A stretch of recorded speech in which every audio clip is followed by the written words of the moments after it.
Good morning, my dear children. Today, once again, we are back after vacations for our academic session. I hope you all must have enjoyed your holidays. Now, today, we will start with our literature lesson. The first chapter of literature is the Family Pets Contest. There are many types of competitions in the world you must have heard about, like fancy dress competition, art and drawing competition, music competition, sports competition. But this chapter is about a very weird competition, that is pets competition. In this competition, many contestants were there, that is the animal contestants and birds. There were children who were sitting with their pets. Now it was late afternoon when the loudspeaker called out the author's name who was to be judged in a show.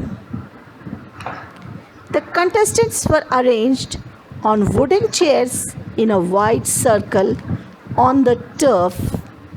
Now, turf is an open field in Darrowby, England. There were mainly children with their pets, but the family and friends had also joined them to watch the show.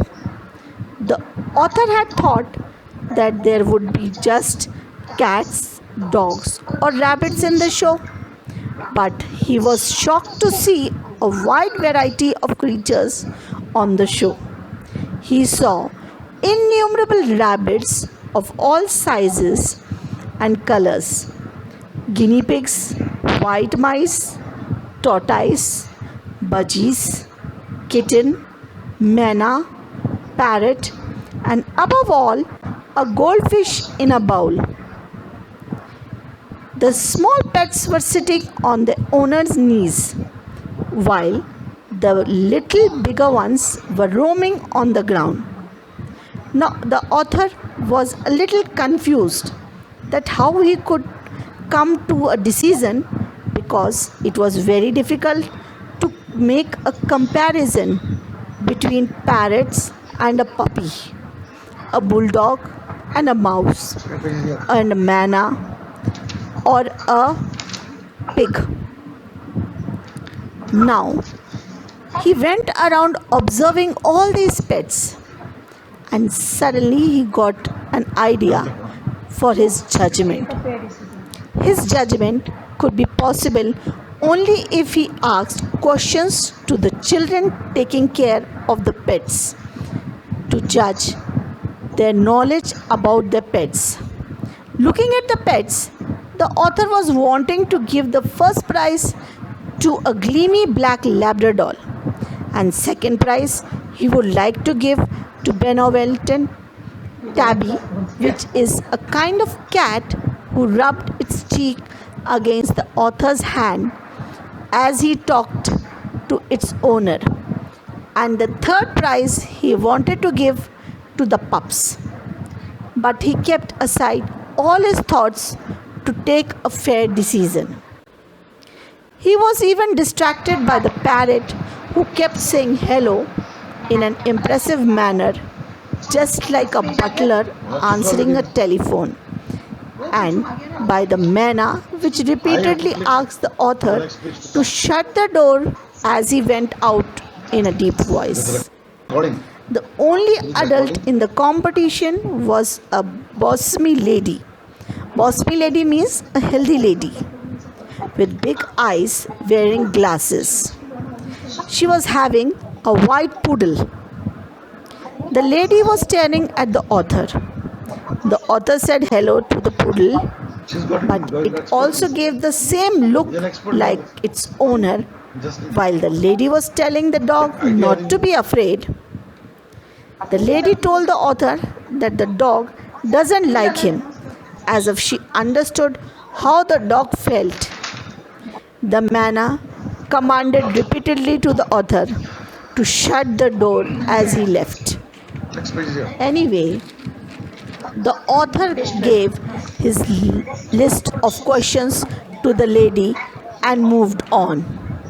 Among all the contestants, there was a little boy with a goldfish who was standing quietly. While the author asked questions, he spoke knowledgeably about his fish, its feeding habits, life history, habits, everything. He even had knowledge about its diseases. The fish bowl was clean and fresh water was to be seen in it. The author was really impressed to see the fish bowl. When the author completed his meeting and talking to the pet owners, he had three winners fixed in his mind. He stepped in the middle and spoke with a smile. Ladies and gentlemen, hello, responded the parrot. But the author ignored him and continued and said, here are the successful winners. First is number 6, the goldfish. Second is number 15, the guinea pig. And third is number 10, the white kitten. The author had expected that there would be at least some applause, but there was none. In fact, his announcement was greeted with a silence. The author noticed a change in the atmosphere when he had announced the goldfish as a winner, and everyone had started muttering along among themselves as if he had done something wrong. And slowly the voices increased, telling that there were many more beautiful pets like the rabbits, but he has not even looked at them. Anyway, his job was done. So he made way between the chairs and tried to go. Shut door as you go out, the man again requested. As he was about to leave, he heard a conversation behind him. A voice said, a bloody goldfish? Then a second voice said, George, it's strange decision.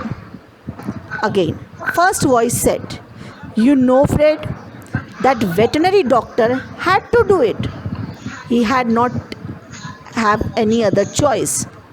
He could not just pass over the landowner's son. Yes, I know you are right, but it's a shame when you get into corruption. This is the way things are now, said Fred. Everything is a secret.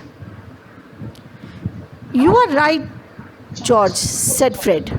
It's really corruption. The author could see the panic in the crowd. Actually, the boy's family had been lords of the estates for generations, and the author knew the boy's father as his farmer client. But he was fair in his judgment as he never knew his son. He caught Tersian's arm and asked about the boy. Tersian looked across and said that he is the son of Nigel Phelan, the squire's estate owner. Then he inquired, he had never seen him before. Where was he all this time?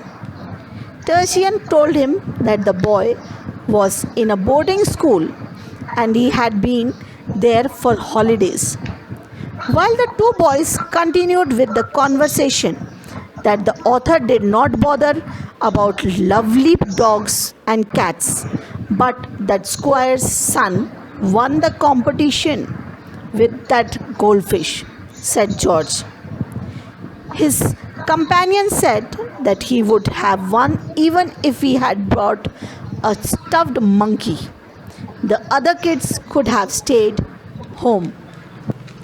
Students, with this we come to the end of the story.